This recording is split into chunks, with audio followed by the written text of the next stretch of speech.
go to the phone lines now. Bring in Dan Dickerson, the Tigers radio voice, joining us now on Woodward Sports. Big weekend series downtown against the Cincinnati Reds. How you doing, Dan? Thanks for the time, buddy.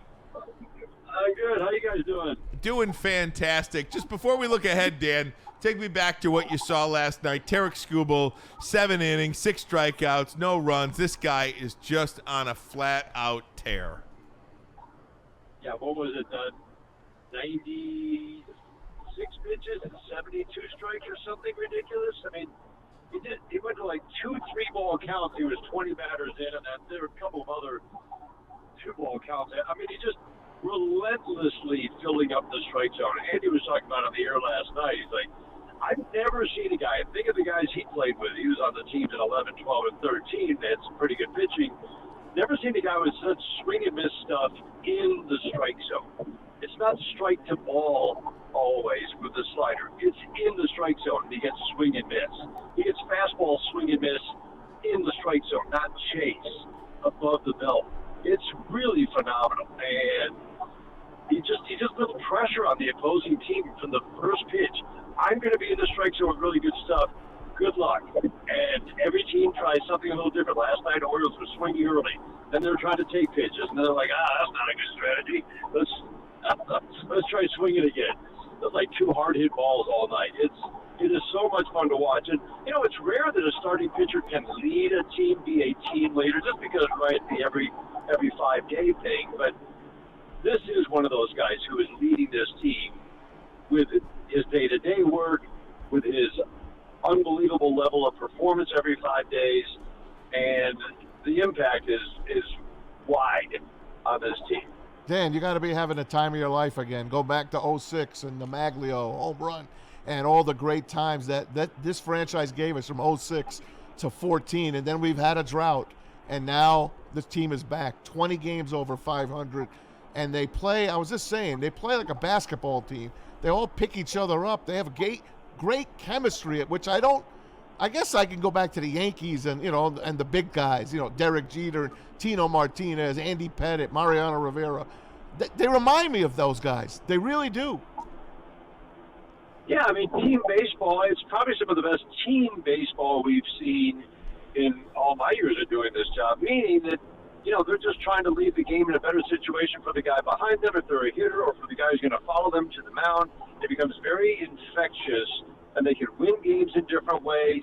They're strong in all areas. People keep wondering, can they keep doing this? Well, I don't know if they're going to win 108 games, but I wouldn't put it past them. But they're strong in every area you want a good team to be strong in. Run prevention, pitching plus defense, running the bases. They've added a power element to their offense. And they can win in different ways. So they went through a stretch of 17 games where they bombed the ball because they were in ballparks where the ball was traveling. And they hit 32 home runs in 17 games and scored 7 runs a game and went 12-5. Well, now we're in a 25-game stretch where they're averaging 3.5 runs a game, and they're still 15-10. Hey, Dan, how do you want to be leading today? That's exactly it. They played 70 games. They've won 45 of them. You go back to last year, and what was it, 31-11 before they clinched, and then they lost the last 2. So, yep. I mean, 31-13, 45-25. I mean, this is what they are at this point, isn't it? Right. We're not. Oh. This is what they are, right? Right, and it's a better. Think how much we enjoyed watching him play down the stretch last year. But this team, they're taking that up a notch in just all these little ways. It's winning baseball games 90 feet at a time. It's what they've been working toward, and now I wouldn't say they perfected it, but dang, it's a lot of fun to watch every single day. You're preventing that guy from taking 90 feet because of the way you're playing defense and the way you're throwing to the right base, and you're taking 90 feet because I don't care how good your arm is. We don't stop at second base on singles. And the first to third is just driving this offense, and I absolutely love watching it. Joey Cora's arm's got to be falling off his body there, Dan. He's constantly waving these guys in. But I want to go to the pitching for just a second. Now that Jackson Jobe is down for the year, Tommy John surgery, I kind of had a hunch, when he left that game last week, a couple weeks ago. It is what it is, and the bullpen is doing what they do. You lose Bo Brisky for a bit. He had a bad streak. He goes down to try to find himself again. Do they need a couple of different arms? I know Alex Cobb is starting to work his way in. What do you think Scott Harris has got up his sleeve? Yeah, I would think that he is exploring all options. The one thing I would say is this bullpen, before the other days, before the 10-1 game, and Bo gave up the runs late, second in the ERA in the American League, last in strikeout rate. And you do need, I think, a little more swing and miss. Now, could it be with guys who are in the organization right now?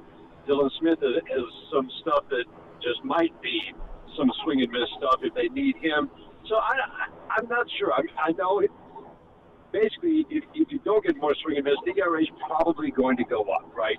The only other part of that equation that I would mention is they do get a lot of ground balls. So you can live with a low strikeout rate if you get a lot of ground balls, and they do that. And Vest and Canely have been just money this year. Well, would you like a couple of guys that get a little more swing and miss? Yeah, probably. What's the most available thing at the trade deadline? Relievers. Yep. Who get swing and miss, most of them, right?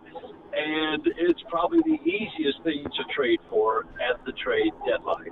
And there are plenty of teams that are going to be sellers who have really good arms. Heck, Colorado had two of the better arms we've seen all year. I'm sure they're going to ask for a hefty price, but there are a lot of those guys. So I don't know if they're going to add or not. There's still upside for some of these guys in the bullpen to get more swing and miss. Alex Cobb is intriguing. I don't think he'll come back as a starter. It's quite clear that he's having trouble moving. The interesting thing is he can pitch. It's not painful for him to pitch. It's just, literally it's painful to walk, jog, run. So that's intriguing. Does he come back as a reliever? And that's not going to be a big strikeout guy, but they say the stuff's really good right now. So, all right, I'm intrigued. Scott Harris is on it, I can tell you that. Dan, good talking to you, man. Braylon Edwards here, always a big fan. I got to tell you a quick story. I went to the Cubs game last Friday. Shout out to the Tigers and Scoops to get the win. But I was a little bummed out, Dan, because I find myself when I'm watching games at home, I'll go to the car from time to time just to hear your voice, man, just to hear you on the call, man. So being in the stadium, I didn't necessarily get a chance to hear the voice, so it was a little bit of a bummer. But we got the win, so I'm happy. So much made of I'm serious, I love your voice, man. I always tell you, when Miggy hit 3,000, I was in the car, I heard it live. I appreciate that, brother. Yeah, 100%. You deserve it, man, 100%. We make so much of Tarik Skubal because he deserves it. We make so much about Spencer because of what he's done this year and how he's taken that step. Are there any unsung players that we don't talk about, or are there any players that we don't talk about enough that are making a significant impact on this season, on this run, 20 games ahead of 500 that we're not talking about? I think that most of the guys have gotten the attention. Here are the guys that I'm kind of focusing on right now. Getting Meadows and Perez back, that's big. Wenzel Perez, watch his at-bats from the right side. It was his weaker side last year, but he went to work addressing some of his weaknesses from the right side. He's talking about how trying to let the ball travel a little bit more, so he's going to try to get jammed a little bit. That means he's letting the ball travel. He's had some really good at-bats. It's early, but from the right side, that's a good sign. Wenzel Perez, I think, is going to be one of those guys you're going to look up and go, oh, he's having a really nice year, because there is upside in that bat. And AJ loves having a switch hitter that he can mess with opposing managers, trying to get the matchup that he wants. The guy I'm really enjoying watching play right now is Javi Baez. Yay! His start Friday was only his eighth at short this year. So now to watch him, I think he started 3 games or 4 since then. The way he's moving at short, guys, is really something. It's now strong, accurate throws, the way he's going after balls, just his movements, period. Andy said it best last night. It's like water. 3 months ago, Dan, 3 months ago, Dan, I would never believe that I would be asking this question, but is Javi Baez an all-star? Well, probably not by the numbers, but I can't tell you how valuable he's been to this team. That's the point, with exactly. His attitude and willingness to play anywhere, and now to watch him at short, the throwing is the thing that you notice. It's like, well, if you don't have a healthy hip, you can see where, he's not getting his feet set. Maybe the footwork's not the same. Anyway, I'm really enjoying watching him at short. And he's hitting enough, right? Yep. I saw he hasn't had an extra base hit in a couple weeks. So what? He's a couple of hits yesterday. That's a very good sign. The power will come maybe in bunches this year. It often does for power guys. But I don't know. I think he's been really fun to watch. The other guy, Parker Meadows coming back, Matt Buerling coming back. Those are big. But those are the guys that I think are right off the top of my head in terms of just guys to watch and things to watch when it comes to Wenzel Perez and hitting for the right side. Don't forget Zach McKinstry, Dan. Yeah, right. Well, I think I would hope he's getting attention. I'm like, that guy can't be operating under the radar. It's amazing anymore. That guy, you get a 30% line drive rate. Now, I know that's not a number you hear a lot, but league average is 20. But when you're in the mid-20s, that's a good hitter. And the changes he's made to get the ball out of the air, think how many times he would hit it in the air, and he hit it well, but to the gas, but it would be up in the air long enough for someone to make the catch. Well, to make the change that he's made to get the ball lower the launch angle, nobody talks about that, but he knew that he's not a guy who's going to drive the ball out of the ballpark a whole lot. So lower the launch angle, more line drives, more balls maybe on the ground, but fewer in the air is the main thing. And this guy's hit over 270 all year. He's got 7 triples, 8 or 9 doubles with 3 home runs. The consistency is remarkable. What he's doing against lefties is impressive. And there's just no more. I would call him the team MVP for the fact that he's offering the offense at quite a high level right now and his position flexibility. Yeah, Neil will take that. Yeah, Neil will take that. Hey, Dan, let me just ask you, how many All-Stars should the Tigers get? How many do you think they will get? No, I don't know. I have no idea. Literally, you could go. Let's go around the diamond. You can Dingler behind the plate. Torque is in the top 5 in RBIs and home runs. Gleyber Torres is having an outstanding year. He's got the highest OPS of any second baseman, and he's playing really, I think, quite well defensively. That certainly was not the reputation coming over, but he's been terrific. You just go right around the diamond. Zach McKinstry should be an all-star. He should. They have a utility gold glove now. Let's have a utility all-star guy. So literally, you could pick 10 guys. I don't want to slight anybody. Riley Green's top 6 home runs and RBIs. So Tarik Skubal is obviously going to be keenly best. Heck, that's the 8 or 9 guys right there. Amazing, Dan. Listen, one hole, I don't know, man. It's third base. Can they continue to platoon at third base, or is there a guy out there that you would like to see them go get? No. Stop with the trade speculation at third. Arenado, Bo Bichette at short. No, stop. They're fine. Look at defensively. Defensively is where the problem has been in recent years. It's been below average defensively and below average production. You're going to get Buerling back. McKinstry's really good there.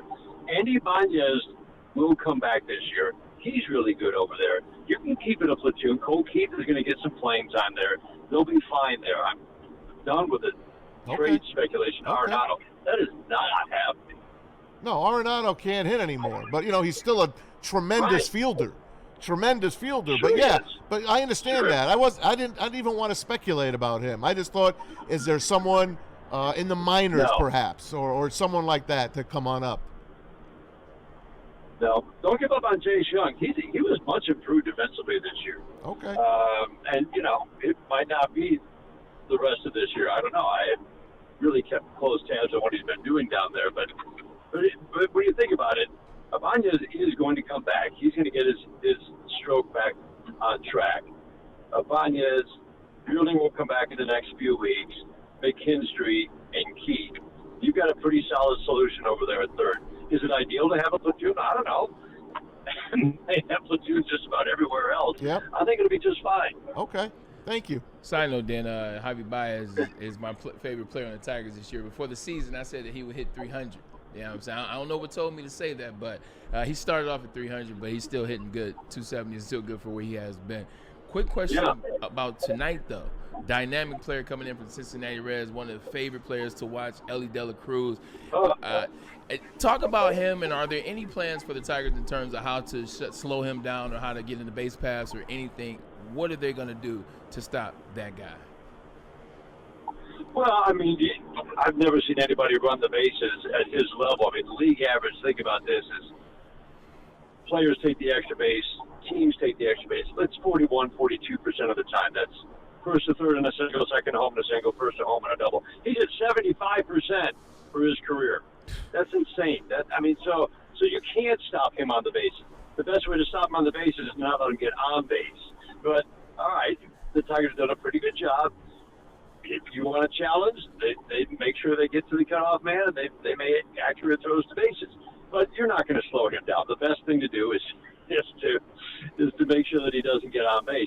I will say, one thing you notice with Dylan Dingler, now the mostly everyday catcher, the strongest arm in the American League or in the major leagues, that has resulted in, you look at how often teams, when you have a catcher with the strongest arm, teams just stop attempting to steal bases. And you notice Kansas City is by far number one. The Tigers had the second fewest stolen base attempts against. And that's because of Dylan Dingler, but it also credit to the pitching staff for making sure that they're not slow to home plate. It's a team effort. So that's the one thing on the stolen base side that I would watch for this weekend. He has been caught 6 times, but I just love watching him. I can't wait to watch him this weekend. Hopefully it'll just be running out a fly ball that gets caught in the gap. But I just want to see him run the bases, but I don't want him on base. So I don't know how we split that one down the middle. But he is so dynamic. He is incredible to watch. Yeah, last question for me, and it relates to Ellie De La Cruz as well. I saw that he had already had more strikeouts in his 4-year career than Tony Gwynn had in his 20-year career, which just goes to show with this area as it relates to the strikeout. How do you feel about the strikeouts? Because it doesn't really seem like it matters in baseball anymore if you strike out as long as you hit the ball when you're supposed to. What do you feel about the strikeouts versus back then when it was just solid hitting? I mean, talk about what are you asking the hitter to do, right? Yeah. I mean, if you're asking the hitter to be a power hitter, then they're going to take their shot more often, and you're going to get, a certain level of strikeouts. Understanding the situation, I think that's what the Tigers do so well. They're still, I think, top 6. They've cut their strikeout rate, but they're still, I think, top 6 or 7, but it's definitely down this year. But they're hitting with more power. You are going to have – so it's a matter of, did you get a good pitch to hit, and did you hit it hard someplace? You're going to ask a little more of the power hitters. You're going to understand the situation. AJ likes to talk about it. Contact is your friend. Understand those situations as well. When putting the ball in play is going to net you a run, and those are the things to watch for. Yeah, I mean, nobody likes a whole bunch of strikeouts, but it's also relative to the player, relative to the situation. And to me, when I'm preparing for a team, if I see a strikeout rate approaching 30% or over 30%, that's when, to me, that you're going to have a really tough time having any kind of consistency in production at the plate if you have a strikeout rate that high. So power hitters, 24 to 26%, I can live with that. That's not a problem. Hey, Dan, when it starts getting toward 30 or over 30, that's a problem. Hey, last one. It's a Yankees question, obviously. It's Aaron Judge. Have you ever seen anything like this guy? No. He's just wow. Wow. You know what I love about Aaron Judge? So he started off with, 85 home runs in his first 100 at-bats, whatever it was. I mean, he just came out of the gate hot, right? And then didn't hit a home run for a while. There were only a couple in his next 40, 50 at-bats. All he was doing was taking his hits. Like, okay, I'm not going to get a ball that I can drive. I'm going to just take my hits. And I'm going to hit 400 or 380. Where is he now? 380 still? I mean, it's crazy. That's a hitter, man. Yeah. That's Shohei Ohtani-esque. Yes. And I kind of put them because they can both hit for average and power, but they're not forcing it. That's what I think I admire about Judge. He knows he can hit 60. Probably will hit 50 this year. But on those times when, okay, I'm not getting a pitch to drive, but it will help my team if I just rip one into center field here, then he's going to do that. Yep. It's one of the most impressive combination of power and hitting for average. And he's a wow. And that's just must-see TV. He's 256 points higher OPS than anybody. 256. What is he at 1,200? No, he must be at Yes. 1,300. Yes. At 6'7". It's unbelievable. And he can catch. And he's good in the outfield.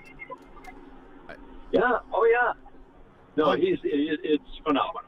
And just jumping in real quick about that, man. That's what caught me off guard with Aaron Judge is when I first heard about him. When I first heard about this phenom, Yeah. he's 6'7". He's a monster. He's 265. He's a behemoth. I'm just thinking, all right, he's a DH. He's a big bat. He's a big hitter. But then when I watched him play right field for the first time and then center field, I was like, what is this? I've never seen this before. Yes. That's crazy. The great Dan Dickerson, thanks for the time. Enjoy the game tonight, Thanks, my friend, and we appreciate you here. Go Tigers. Always good talking to you guys. Take care. Have All fun, right, Geek. Dan Dickerson.